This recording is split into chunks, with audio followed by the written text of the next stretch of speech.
तर एस्पायरंट्स, drug and cosmetic act मध्ये आता आपण चॅप्टर नंबर 1 मध्येच आहोत. पण चॅप्टर नंबर 1 मधील सेकंड पॉइंट कडे चाललोय, and that is what the definitions. आतापर्यंत टायटल्स जेवढे होते हे सगळे आपण क्लिअर केले.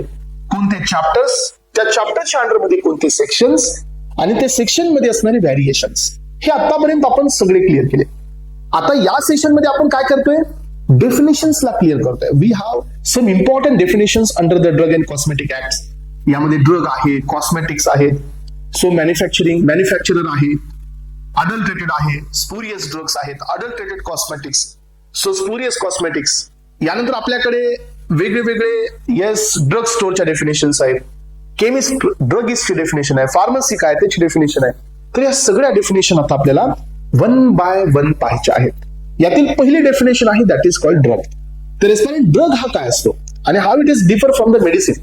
सो मेडिसिन हा एक एंड प्रोडक्ट असतो ड्रगचा. म्हणजे काय, फॉर एक्झाम्पल एखादी टॅबलेट आहे तुमच्या हातामध्ये, तर ह्या टॅबलेटमध्ये ऍक्टिव्ह फार्मास्युटिकल इन्ग्रेडियंट बी आहेत आणि ह्या टॅबलेटमध्ये एक्सिपियंट्स बी आहेत.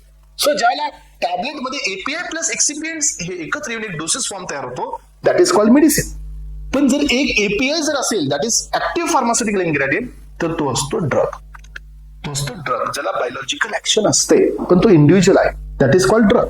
Finished form of the drug including the excipient, that is medicine. पण आपण हे ड्रग काय आहे, सो फार्मसीमध्ये आतापर्यंत हे डेफिनेशन्स तुम्ही कॉमनली ऐकतात. यामध्ये फक्त एक्सेप्शन्स आपल्या लक्षात ठेवायचे. हे काय असतात, सो ड्रग्स म्हणजे हे सगळे medicine, all medicine for internal और एक्सटर्नल यूज. जेवढे मेडिसिन्स असतील, सो जे सगळे असतील जे इंटरनली किंवा एक्सटर्नली आपण त्यांचा वापर करतो, सो यूज करण्यासाठी on off the human beings or the animals, all the substances intended to be use. मग हे सगळेच्या सगळे जेवढे ड्रग्स आहेत किंवा सबस्टन्सेस आहेत यांचा वापर करतो आपण कशासाठी, डायग्नोसिस, ट्रीटमेंट, मिटिगेशन और प्रिव्हेन्शन ऑफ एनी डिसीज और डिसऑर्डर इन ह्युमन बिंग्स और एनिमल्स. याला आपण ड्रग असं म्हणतो. तर एस्पायरंट, ड्रग हे काय आहे, तर एक असा सबस्टन्स ज्याचा वापर इंटरनली होऊ शकतो, ज्याचा वापर एक्सटर्नली होऊ शकतो on the human beings or the animals, किंवा all the substances intended to be used in the diagnosis, treatment, mitigation or prevention of any disease or disorder in human beings or the animal, including the preparations applied on the human body. जे आपण human बॉडीवरती apply करतो. पण एस्पायरंट्स, so यामध्ये तुम्हाला माहिती असू द्या, so या ड्रगच्या मध्ये एक पॉइंट तुम्हाला ऍड करायचा आहे, तो म्हणजे मॉस्किटो रिपेलेंट्सचे जे क्रीम्स असतात, जे आपण टॉपिकली लावतो, that has been included into the drugs. त्यांना ड्रग मध्ये इन्क्लूड करायचं आहे. सॉफ्ट जिलेटिन कॅप्सूलची जी शेल असते एस्पायरंट, ती पण तुम्हाला ड्रग मध्ये इन्क्लूड करायची आहे as per the drug and cosmetic act. दिले हे पुढे. So including the preparation applied on the human body for the purpose of repelling the insect like mosquitoes. So mosquito रिपेलेंटचे जे क्रीम्स असतात, या डेफिनेशनच्या नुसार त्यांनाही आपण ड्रग मध्ये कन्सिडर केलेलं आहे. यानंतर पहा, नेक्स्ट वन आहे a drug substance other than food. So food सोडता जो सबस्टन्स आहे तो ड्रग आहे, जो आपण बॉडीमध्ये इंटरनली घेत असतो. So other than food intended to affect the structure और any function of body. So जो फूड सोडून जो कुणी आहे, जो आपल्या बॉडीत एंटर करतोय आणि आपल्या बॉडीतले फंक्शन्स अफेक्ट करतोय, म्हणजे चेंज करतोय. So which causes or in function of the human body और for the destruction of vermin और इन्सेक्ट्स. सो जो ड्रग आपण घेतोय हे कशासाठी घेतोय, की आपल्या बॉडीमध्ये जे पॅरासाइट्स आहेत, आपल्या बॉडीमध्ये जे बॅक्टेरिया आहेत, आपल्या बॉडीमध्ये जे रॉंगली एंटर केलेले जे वर्मिस आहेत, यांना डिस्ट्रॉय करण्यासाठी जो सबस्टन्स आपण घेत आहोत तो असतो ड्रग. यानंतर एस्पायरंट, नेक्स्ट बीट कडे या. All the substances intended so for use as a compound of drug including the empty gelatin capsule. See, मी तुम्हाला सांगितलं की एम्प्टी जिलेटिनची जी कॅप्सूल आहे, so that is shell. So हे पण as per the drug and cosmetic act drug मध्ये कन्सिडर करण्यात आलेलं आहे. तर एस्पायरंट्स, हे झाले तुमची first definition which is regarding to the drug. आता आपल्याकडे सेकंड डेफिनेशन आहे, so that is called cosmetics. So what is the meaning of cosmetics. तर सर्वांना माहिती आहे की हे कॉस्मेटिक्सचे जे प्रोडक्ट्स असतात हे अल्टर करतात, हे अट्रॅक्ट करतात ब्युटी. सो हे चेंज करतात एक्सटर्नल अपीअरन्स. मग याच्यासाठी एक प्रॉपर डेफिनेशन देण्यात आलेली आहे आणि एक्झाम मध्ये कॉम्पिटिटिव्हच्या दुनियामध्ये कॉस्मेटिक्स ही डेफिनेशन भरपूर वेळा विचारण्यात आलेली आहे. मग काय असतं हे cosmetics. So cosmetics is an any article. हे एक आर्टिकल आहे, म्हणजे एखादा प्रोडक्ट आहे.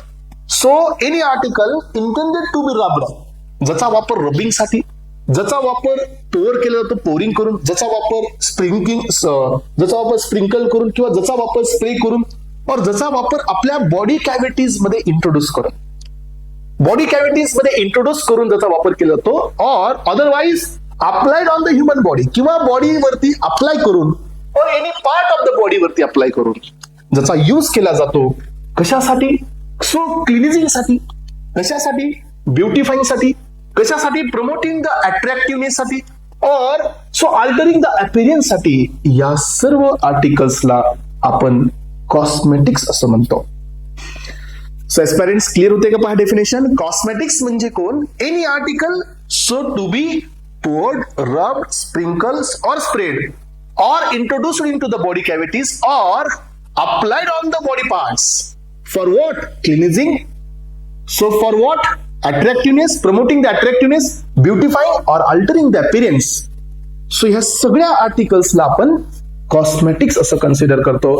पण एस्पायरंट एक एक्सेप्शन लक्षात ठेवायचं आहे, कॉस्मेटिक्स मध्ये कुठल्याही प्रकारची सोप इन्क्लूड करण्यात आलेली नाही आहेत. But it does not include soap. Yes. So this is a very very important bit जो तुम्हाला लक्षात ठेवायचा आहे. आणि एस्पिरंट्स हे पहा, हे काही सो यामध्ये आपल्याकडे काही इंटरनल आणि एक्सटर्नल यूज साठी ह्युमनच्या काही ड्रग्स किंवा काही थर्ड सबस्टन्स जो आपल्या बॉडीमध्ये दिला जातो, सो ज्याचा वापर आपण या ठिकाणी सो वेगळ्या पर्पज साठी करतो. सो यामध्ये आपण पाहतो की इंटरनल आणि external use of the humans, cardiac stents असतील, हे it can be considered as a drug. Right. So यांना ड्रग म्हणून पण आपण कन्सिडर करतो. कार्डियक स्टेंट्स असतील, सो कॅथेटर्स असतील, ocular lenses, cannula, cements, ball, हे दिलं होतं तुम्हाला आधी पण. चला तर एस्पिरंट्स आता नेक्स्ट डेफिनेशन आहे, दॅट इज मॅन्युफॅक्चरर. आज पर द फार्मास्युटिकल ज्युरिस्प्रुडन्स, मॅन्युफॅक्चरर म्हणजे काय? मॅन्युफॅक्चरिंग म्हणजे काय? की जो एखाद्या रॉ मटेरियलला फिनिश्ड प्रोडक्ट मध्ये कन्वर्ट करतो. रॉ मटेरियल सर्वांना माहिती आहे. सो आपल्याकडे रॉ मटेरियल आहे, एपीआय आहे, वेगवेगळे एक्सिपियंट्स आहेत. यांना आपण सस्पेन्शन, इमल्शन, टॅबलेट, कॅप्सूल या वेगळ्या वेगळ्या डोसेस फॉर्म मध्ये जर आपण यांना कन्वर्ट करत असाल विथ देअर पॅकेजिंग, यांना आपण नाव देत असतो मॅन्युफॅक्चरिंग. मग aspirant, what is the meaning of manufacture? Manufacture म्हणजे तयार करणे, तयार करण्याची प्रोसेस आहे. मग आपण हे समजून घेऊया, ही डेफिनेशन काय आहे समजून घ्या. Manufacture is refers to any process or any part of the process. ही एक प्रोसेस आहे, ही एक प्रक्रिया आहे, किंवा ह्या प्रक्रियेचा एक भाग आहे. So for the making, altering, ornamenting, finishing, packaging and labelling or breaking of the drug. काय आहे बघा, जर तुमच्याकडे रॉ मटेरियल आहे तर ह्या रॉ मटेरियलला तुम्ही मेकिंग म्हणजे बनवा, अल्टर करा त्याचा अपीरियन्स. आधी पावडर फॉर्म मध्ये होते, आता ते डबी मास आहे, पुन्हा ते टॅबलेट आहे, अल्टर करा. त्यानंतर पहा, अल्टरिंग नंतर तुम्ही ऑर्नामेंटिंग करा. ऑर्नामेंटिंग याचा अर्थ असा असतो, in order to proceed towards the finishing product, त्याच्यावरती प्रोसेसिंग करा जो की तुमचा फिनिश्ड प्रोडक्ट मध्ये कन्वर्ट होईल. त्याची फिनिशिंग करा, त्याची पॅकिंग करा, लेबलिंग करा, और एस्पिरंट त्याची ब्रेकिंग अप करा. तर एस्पिरंट हा जो वर्ड आला ब्रेकिंग अप, याचा अर्थ की जे तुम्ही बल्क मध्ये तयार करताय, जसं की सस्पेन्शनच्या आपल्याकडे बॉटल 50 ml चे, तर एस्पिरंट कंपनीमध्ये 50 ml बनवलं जातं का? नाही, कंपनीमध्ये तर बल्क मध्ये हे सगळं केलं जातं आणि छोट्या छोट्या डोसेस मध्ये त्यांना आपण डिवाइड करतो. That is breaking up. त्याला ब्रेकिंग करा. Or otherwise treating or adopting any drug or cosmetic with view to its sale or distribution. आणि नाही तर मग तुम्ही याला अशी ट्रीटमेंट द्या. आपल्याला फोकस काय ठेवायचंय की ड्रगची आपल्याला सेलिंग करायचे आणि ड्रगचं डिस्ट्रीब्युशन करायचे. या व्ह्यूनी तुम्ही ड्रग अल्टर करा, या व्ह्यूनी ड्रग तुम्ही सो फिनिश करा, या व्ह्यूनी ड्रग तुम्ही सो त्याची मेकिंग करा, या व्ह्यूनी त्या ड्रगची पॅकेजिंग करा, लेबलिंग करा. याला आपण नाव देत असतो manufacture. So this all concept comes under the manufacturers. आणि यामध्ये काय इन्क्लुडेड आहे पहा, manufacturing included packaging, manufacturing included so repackaging, manufacturing included relabelling. So एकतर पॅकेजिंग आहे ड्रग अँड कॉस्मेटिक्सची, लेबलिंग बी आहे ड्रग अँड कॉस्मेटिक्सची, रिपॅकेजिंग आहे, mixing or preparing of the substance, mixing बी याच्यामध्ये असू शकते. Any operation related to the final product readiness, कुठलेही ऑपरेशन करा फायनल प्रोडक्टला रेडी करण्यासाठी, that is comes under manufacture. बरं एस्पिरंट्स, मॅन्युफॅक्चर मध्ये कोण येत नाही? मॅन्युफॅक्चर सो यामध्ये काय इन्क्लूड केलं जात नाही. Manufacture does not include compounding or dispensing of the drug by registered medical practitioner or the pharmacist. हे येत नाही. मॅन्युफॅक्चरिंग मध्ये रिटेल बिझनेस पण येत नाही. ह्या दोन कॉन्सेप्ट मॅन्युफॅक्चरिंग मध्ये आपण इन्क्लूड केलेले नाही. सो अदरवाईज ही डेफिनेशन तुमची क्लिअर आहे. तर एस्परंट यानंतरचा जो नेक्स्ट डेफिनेशन आहे that is OTC, over the counter drugs. Simple definition आहे. सो ज्या ड्रग्सला आपण परचेस करण्यासाठी प्रिस्क्रिप्शनची गरज नाहीये. Prescription what it is? It is a written order given by the registered medical practitioner. That is the prescription. OTC means what? की over the counter drugs are the drugs those who can sold without the prescription. So यांना आपण OTC drug असं म्हणतो. एस्परंट्स generally हे कोण असतात? तर व्हायटामिन्सच्या tablets असतील, अँटासिड्स असतील आणि नॉर्मल पेन किलर्स असतील, सो अँटी इन्फ्लॅमेटरी असतील, तर हे ओटीसी मध्ये येतात. एस्परंट स्लीप इंड्युसिंग असतील, सेंट्रल नर्वस सिस्टम मध्ये काम करणारे असतील, अनेस्थेटिक असतील, सो त्यानंतर काही हॅबिट फॉर्मिंग असतील, ड्रग अब्यूज करणारे असतील. या ड्रग्सला घेण्यासाठी तुम्हाला रजिस्टर्ड मेडिकल प्रॅक्टिशनरचं प्रिस्क्रिप्शन लागतं.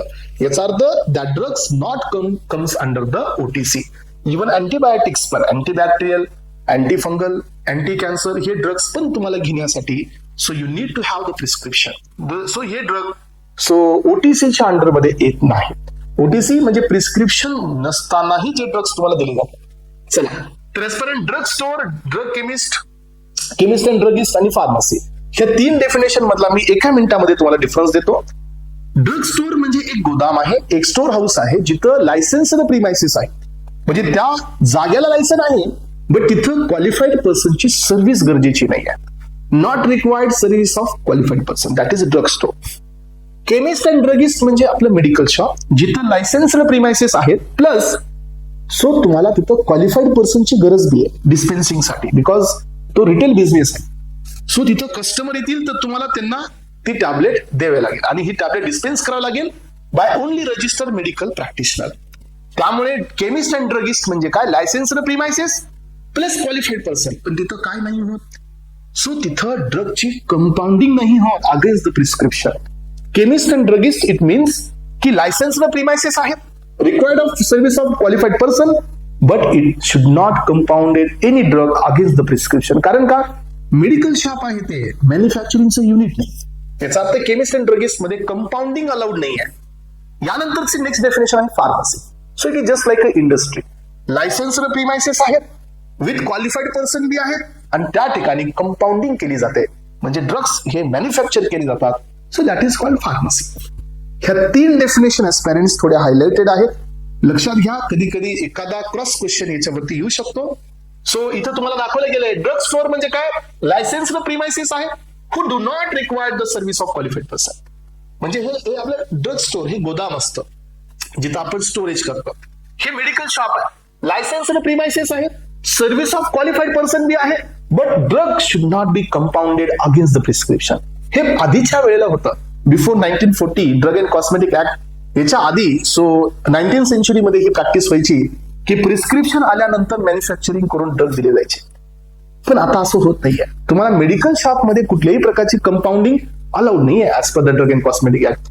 यानंतर फार्मसी म्हणजे काय असतं? फार्मसी म्हणजे की जिथं लायसन्स प्रिमायसिस आहे, सर्व्हिस ऑफ क्वालिफाईड पर्सन बी लागते, आणि तिथं तुम्ही ड्रग हे कंपाऊंड करता म्हणजे बनवता अगेन्स्ट द प्रिस्क्रिप्शन. ही एक आत्ताच्या दुनियामध्ये याला आपण एक इंडस्ट्री म्हणू शकतो फार्मसी म्हणजे. तर ह्या तीन डेफिनेशन इथं क्लिअर झाल्या. सो या तिन्ही पैकी लायसन्स सगळ्यांना लागलं, एक ठिकाणी फक्त क्वालिफाईड पर्सनची सर्व्हिस नाही लागत, दॅट इज ड्रग स्टोअर, आणि ज्या ठिकाणी आपण मॅन्युफॅक्चरिंग करतो ते असतो फार्मसी. केमिस्ट आणि ड्रगिस्ट मध्ये कंपाऊंडिंग अलाउड नाहीये.